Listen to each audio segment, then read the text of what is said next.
Menghayati semangat Hari Malaysia, berteguh perpaduan kaum. Sarawak terima peruntukan tertinggi projek jendela.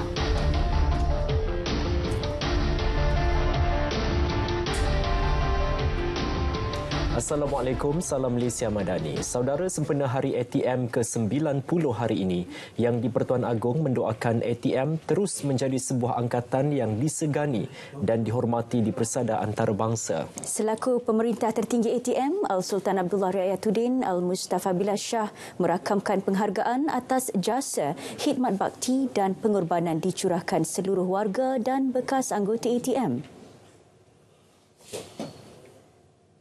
Al-Sultan Abdullah turut menzahirkan setinggi penghargaan kepada seluruh keluarga perwira ATM yang telah terkorban semasa bertugas melindungi kedaulatan negara. Sri Paduka turut mendoakan semoga roh mereka dicucuri rahmat oleh Allah Subhanahu Wa Taala dan ditempatkan bersama solihin. Hari ATM disambut setiap 16 September dengan tema sambutan tahun ini, Kedaulatan Negara, Tanggungjawab Bersama. Perdana Menteri Datuk Seri Anwar Ibrahim menggesa seluruh rakyat menghayati semangat Hari Malaysia tahun ini dengan rasa cinta yang mendalam terhadap negara. Ia perlu disulam sikap ihsan dan kasih sayang serta memperteguh perpaduan antara kaum. Menerusi hantaran di Facebooknya, Datuk Seri Anwar yakin negara ini kuat dan mampu melonjak ke depan jika seluruh rakyat berani menolak sikap prasangka dan memupuk persefahaman serta kasih sayang. Dalam catatan sama, beliau turut mengucapkan Selamat Hari Malaysia kepada seluruh anak bangsa, segulai sejalai. Sambutan Hari Malaysia peringkat kebangsaan kali ini diadakan di Stadium Perpaduan Kuching, Sarawak. Sementara itu, Premier Sarawak Tan Sri Abang Johari Tun Openg mengajak rakyat menghayati tema Hari Malaysia tahun ini. Tema Malaysia Madani, Tikat Perpaduan Penuhi Harapan adalah suatu panggilan kepada semua rakyat untuk duduk sama rendah dan berdiri sama tinggi, berteraskan rasa hormat menghormati untuk membina masa depan negara yang gemilang. Cogan kata segulai sejalai pula menjadi asas bagi mewujudkan persefahaman rakyat tanpa mengira latar belakang bangsa dan agama agar sama-sama menikmati kemajuan dan kemakmuran negara. Jelas beliau, di Sarawak, semangat perpaduan dan saling menghormati antara kaum adalah perkara pokok dalam usaha bergerak maju ke hadapan. Di Sabah, kerajaan negeri akan memanfaatkan sepenuhnya hubungan baik dengan Kerajaan Persekutuan bagi memastikan Perjanjian Penubuhan Malaysia dapat dilaksanakan. Ketua Menteri Datuk Seri Haji Ji Nur berkata, ia selari tema sambutan Hari Malaysia yang merupakan aspirasi, tekad dan komitmen pemimpin bersama rakyat. Beliau turut menyarankan agar rakyat dengan semangat patriotik terus memastikan kesatuan dan harmoni yang menjadi kekuatan utama negara tetap terjaga, terutama di Sabah. Sambutan Hari Malaysia di Ibu Negara dimeriahkan dengan program Kereta Api Sarung 2023 oleh lebih 10,000 peserta pelbagai kaum. Segak dan anggun berbusana etnik dan tradisional, program ini bertujuan menyemai semangat cintakan negara. Ia melibatkan 7 hentian terpilih sebelum berkumpul di lokasi terakhir di Dataran Merdeka. Program dimeriahkan dengan persembahan kesenian dan kebudayaan seperti joget lambak, peragaan busana dan nyanyian beramai-ramai.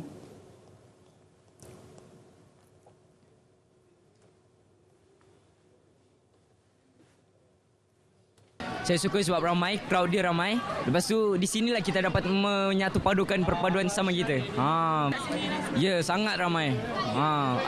Boleh buat kawan, ada yang tak kenal boleh jadi kenal macam tu. Apa yang saya nampak pelbagai bangsa dengan berpakaian tradisional, yang saya tak pernah tengok pun ada dekat dalam kereta api sarung ni. Benda tu. So, benda ni akan membuatkan lagi kita semua sebagai rakyat Malaysia bersatu padu. Dapat tahu daripada social media, nampak macam meriah, and tahun dulu pun nampak video dekat YouTube, nampak macam seronok and patriotic sangat. I join dengan kawan-kawan.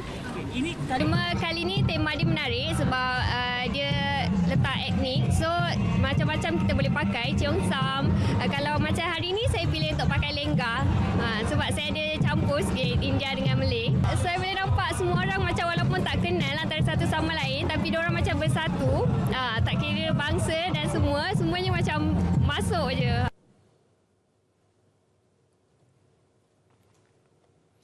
Polis mengesahkan penganjuran perhimpunan yang diadakan di Ibu Negara tidak patuh Akta Perhimpunan Aman 2012. Tegas Ketua Polis Kuala Lumpur, Datuk Alauddin Abdul Majid, perhimpunan itu gagal memenuhi butiran diperlukan oleh jadual 4 dalam Seksyen 10 Akta berkenaan. Perhimpunan Anjuran Pemuda Perikatan Nasional itu juga gagal menyertakan kebenaran daripada pemilik tanah atau premis sebelum membuat sebarang himpunan. Sehubungan itu, polis akan meneliti beberapa perkara sebelum mengambil tindakan susulan.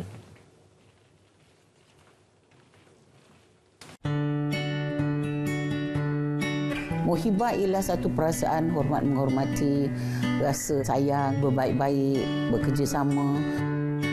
Bagi saya, Malaysia ni lain. Identiti kita, corak kita lain. Sebab itu bagi saya, muhibah ni perlu terus dikekalkan. Kita kena terima benda asas dalam masyarakat madani. Iaitu hidup muhibah, bekerjasama, menghormati hak-hak orang lain. Wujudnya pelbagai kaum di Malaysia adalah satu perkara yang memang kita telah terima dan kita berterusan dengan kehidupan macam itu. Dan mereka mesti juga percaya dan faham bahawa bukan susah kita nak jalankan sebab kita dah hidup selama ini dalam 66 tahun kan, dalam keadaan kepelbagaian kita. Sebagai sebuah negara Malaysia, sayangilah negara kita, cintailah negara kita kerana inilah tempat yang telah dianugerahkan oleh Allah SWT kepada kita semua.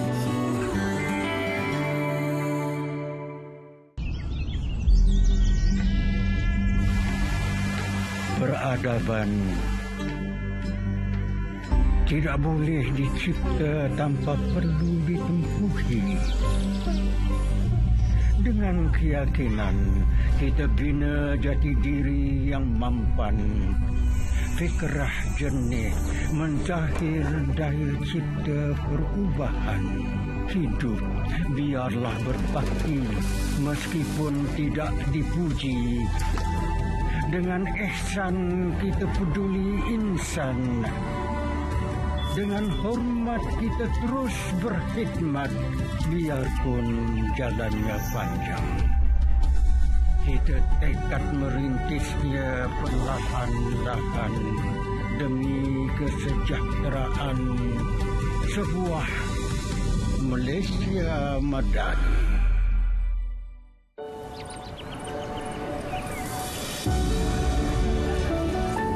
Walau berbeza, kita duduk semeja. Kongsi rezeki bersama.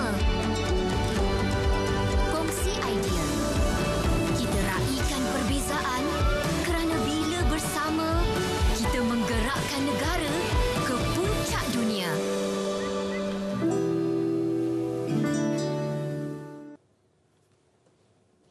Bertemu kembali. Perdana Menteri Datuk Seri Anwar Ibrahim akan mengadakan lawatan kerja sehari ke China esok. Ia bagi memenuhi jemputan rakan sejawatannya Li Jiang untuk menghadiri Expo China ASEAN K-Expo ke-20 di Nanning. Perdana Menteri dijadual menyampaikan ucapan semasa majlis perasmian K-Expo dan China ASEAN Business and Investment Summit KABIS bersama Li Jiang dan pemimpin ASEAN yang lain. Beliau turut akan merasmikan Astaka Malaysia semasa Expo tersebut. Jadual padat beliau diteruskan dengan mesyuarat dua hala Malaysia-China yang akan membincangkan status hubungan dua hala mengenai isu serantau dan antarabangsa. Datuk Seri Anwar juga akan menghadiri makan tengah hari yang dihoskan Li Jiang. Sebanyak 107 syarikat Malaysia menyertai Expo tersebut di bawah Astaka Malaysia.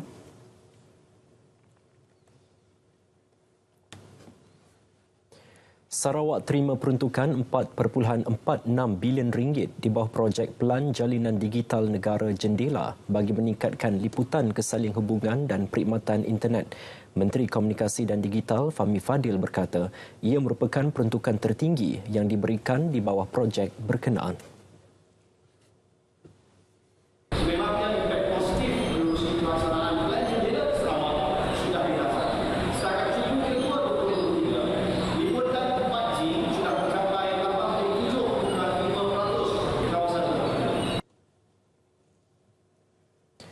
Projek Jendela merangkumi 2 fasa bertujuan meningkatkan liputan kesaling hubungan dan penyediaan perkhidmatan internet yang berkualiti untuk manfaat rakyat, sektor perniagaan dan pihak berkepentingan.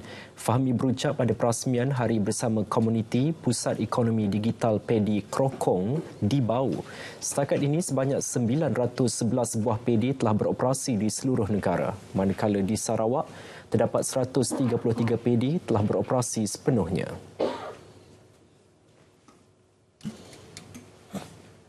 Majlis Anti Pemerdagangan Orang dan Anti Penyeludupan Migran MAPO sentiasa proaktif mempertingkat penarafan dalam isu pemerdagangan orang.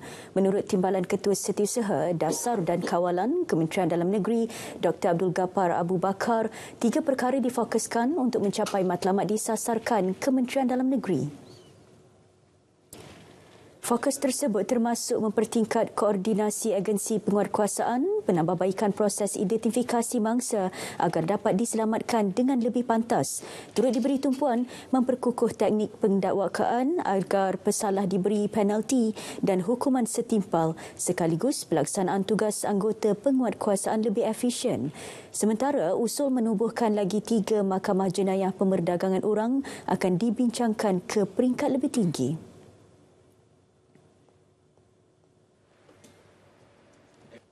Kita mungkin akan mencadangkan juga beberapa mungkin dari segi penubuhan mahkamah khas yang lain. Kita sekarang ni ada satu di Kelang. So kita mungkin akan mencadangkan juga untuk ditubuhkan 3 seperti mana yang dimaklumkan oleh Yang Berbahagia Tun tadi. Itu di peringkat yang kita akan laksanakanlah dalam masa sekarang nak akan datang ni lah. Beliau ditemui pada Majlis Simposium Antarabangsa Pemerdagangan Orang 2023 di Putrajaya. Inisiatif tersebut bagi memberi kesedaran kepada orang awam mengenai aktiviti jenayah berkenaan. Calon Barisan Nasional BN bagi PRK Dewan Negeri Pelangai akan diumumkan pada 20 September pukul 8 malam. Pengerusi BN Pahang, Datuk Seri Wan Rosli Wan Ismail berkata, pada sebelah petangnya pula diadakan Majlis Pelancaran Jentera BN. Umuman. Kita umum dulu dan dalam masa sama Rabu tu kita buat pelancaran jentera. SPR menetapkan 23 September sebagai hari penamaan calon manakala 7 Oktober hari mengundi.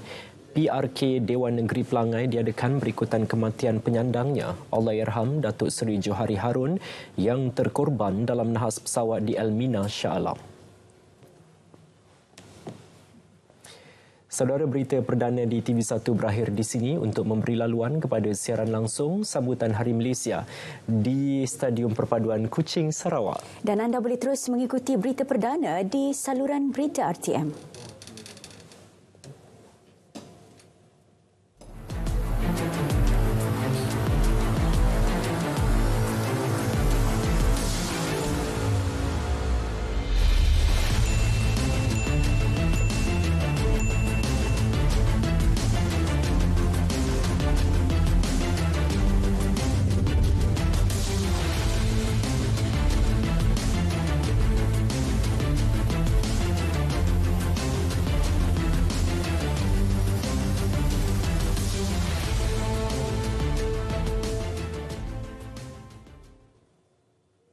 Pusat Kecemerlangan Teknologi Sarawak Sentex menerima peruntukan RM30 juta bagi pembangunan program pendidikan dan latihan teknikal dan vokasional TVET.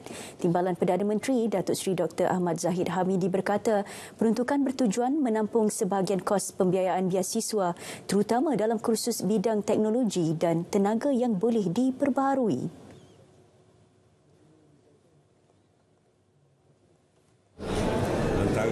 Majlis TVET kebangsaan dengan Sentek ini adalah merupakan satu kolaborasi jangka panjang yang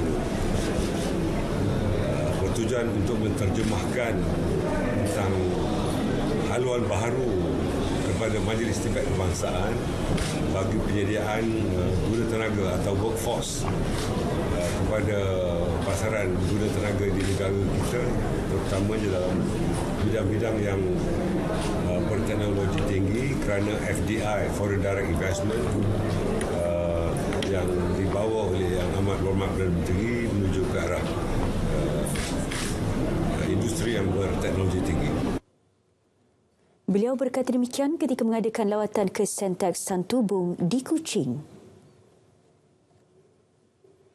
Saudara, pendidikan serta kemahiran antara yang dibahaskan dalam Expo China ASEAN ke-20 K-Expo 20 di Nanning. Pertukaran kepakaran menjadi tunjang utama perbincangan dalam usaha meningkatkan lagi kerjasama antara Malaysia dan China, terutama menerusi pendidikan latihan teknikal dan vokasional TVET. Laporan Muhammad Najib Masyur di Nanning. Menerapkan akademik dan kemahiran, ia sekaligus menjadikan kebolehpasaran graduan TVET berdaya saing bukan sahaja di peringkat tempatan, malah antarabangsa. Sangat diperlukan dengan pihak negara China ni adalah berkaitan dengan kolaborasi dari aspek e-commerce. E-commerce di mana sekarang ni aktiviti perdagangan juga perniagaan banyak dilaksanakan secara online. Contohnya melalui Shopee dan sebagainya. Dan selain daripada itu, kita juga ingin mengadakan kolaborasi untuk bagaimanakah pelajar-pelajar kita ni didedahkan dengan elemen-elemen cyber security. Tetapi kami juga sebenarnya mendidik pelajar untuk menjadi usahawan. Jadi melalui expo ini, kita sebenarnya dapat meneroka peluang-peluang melalui peserta-peserta expo di sini yang kita harap akan berminat dan untuk jadikan partnership, strategic partnership bersama-sama. Jalinan kerjasama dengan China turut membuktikan Malaysia terus komited mempelbagaikan kemahiran di samping mengurangkan sumber tenaga kerja luar. Di mana untuk kerjasama jangka pendek, kita boleh menghantar cikgu-cikgu ataupun pelatih institusi TVET Malaysia ke China untuk menerima latihan jangka pendek dari 2 minggu hingga ke 3 bulan. Dan untuk kerjasama jangka panjang pula, kita boleh menghantar pelajar untuk melanjutkan pengajaran mereka selama setahun di negara China. Menerusi K-Expo 20 ini, kerjasama dijalinkan dengan Guangzhou International Business Vocational College. Bidang perniagaan, animasi 3D dan cyber security menjadi 3 bidang utama yang diketengahkan bersama-sama dengan Guangzhou International Business Vocational College di Nanning, China. Perbincangan selama 2 hari bermula semalam sehingga ke hari ini, 16 September 2023 adalah hasil susulan lawatan kolej berkenaan ke Kolej Vocational Gombak pada 13 Jun lepas. Ia diharap menjadi satu pemangkin dan juga platform untuk memudahkan lagi aktiviti-aktiviti di sana dan juga pertukaran aktiviti dan juga kepakaran di Nanning, China. Muhammad Najib Mansur, Nanning, China, RTM.